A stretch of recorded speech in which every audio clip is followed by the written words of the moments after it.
বাংলায় সবুজ আর সুন্দর দুটো শব্দই স দিয়ে শুরু, আর এদের দুটোকে একসাথে পাওয়া যায় বর্ষাকালে। বৃষ্টির দিনে বর্ষা রানী তার সমস্ত রং যেন ঢেলে দেয় গাছপালার উপরে। তাই রঙ্গন ফুলগুলোকে জানলা দিয়ে দেখে মনে হলো চাই একটু বাড়ির ভেতর থেকে ঘুরে আসি। বাড়ির ভেতরেই দেখলাম বিভিন্ন রঙের সবুজ বৃষ্টির জল পেয়ে একদম উদ্ভাসিত হয়েছে। এদের মধ্যে আবার দেখলাম একটা ভোমরাকে। এই ভোমরাটা বাঁশটাকে এত সুন্দর করে কেন্দ্র করে ঘুরছিল, যেন ঠিক সূর্যকে কেন্দ্র করে ঘোরা গ্রহগুলোর মতো। তো ওর যে একটা গুনগুন একটা আওয়াজ ওঠে, এই আওয়াজটা শোনার খুব ইচ্ছা ছিল। ওদের পাখায় একটা খুব সুন্দর আওয়াজ আসে, বুঝলেন তো। অনেকক্ষণই চেষ্টা করলাম সেই আওয়াজটা তোলার, কিন্তু ওই আওয়াজটা তো তুলতে পারলাম না। কোথায় যেন একটা নাম না জানা, মানে আমার জানা নয়, আপনারা জানতে পারে, আমি মানে একটা পাখির আওয়াজ শুনতে পেলাম। কি সুন্দর সেই ডাক।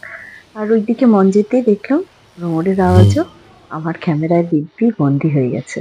আর এদিকে সন্ধ্যা মলেতি গাছেরা তখনও ঘুম থেকে ওঠেনি। সন্ধ্যা না হলে মনে হয় ওরা উঠবে না। কর্মব্যস্ত পিঁপড়েরা এদিকে আনাজ পাতায় ঘুরঘুরু শুরু করে দিয়েছে। তেজপাতারা 3 ধরনের সবুজ রঙে সেজে উঠেছে, মাথায় আবার একটু সিঁদুরের লালও দিয়ে দিয়েছে।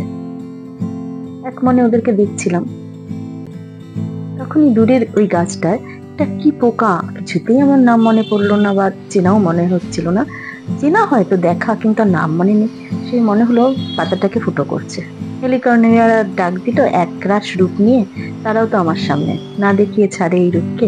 খুবই সুন্দর লাগছিল সবুজ কলা পাতার উপরে ওদের দেখতে।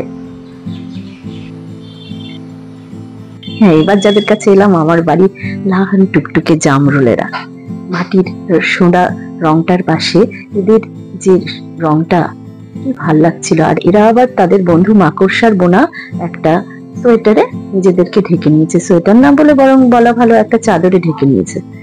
এই চাদরটা ট্রান্সপারেন্ট, তো তাই গরমকালেও মনে হয় সেটা পরে এত আনন্দে আছে। দূরে দেখি আমাদের বাড়ির শঙ্খচক্র গদাপদ্মের কি সুন্দর রং, না ক্যাপচার করে পারি, তুলে ফেললাম এই ছবিটা। ফিরে আস্তে আস্তে ভোমরার আওয়াজ সেভাবে না পাই, একদল মানুষকে মানুষের মতোই তাদেরকে দেখলাম আমি গল্প করতে। গল্পটাও এমন মনে হচ্ছে যেন ঝগড়া করছে, একটা তাও হাঁড়ির মুখকে বড় করা নেই। তারা এই জোরে জোরে গল্প করায় ভীষণই ব্যস্ত। অনেক আদরের ডাক দেখেও আমার দিকে আমি অ্যাটেনশন ড্র করতে পারলাম না। যাই হোক, মনে হলো ভালোই বিশ্ব পরিবেশ দিবস আমি পালন করলাম। তাই আপনাদের যদি আজকের মিনি ব্লগটা ভালো লেগে থাকে, আমাদের গল্পগুলো ভালো লেগে থাকে, তবে অবশ্যই একটা লাইক করে দেবেন। শেয়ার আর কমেন্ট করলে তো বিশাল ব্যাপার। তবে দেখতে থাকবেন অদিতির আলাপন।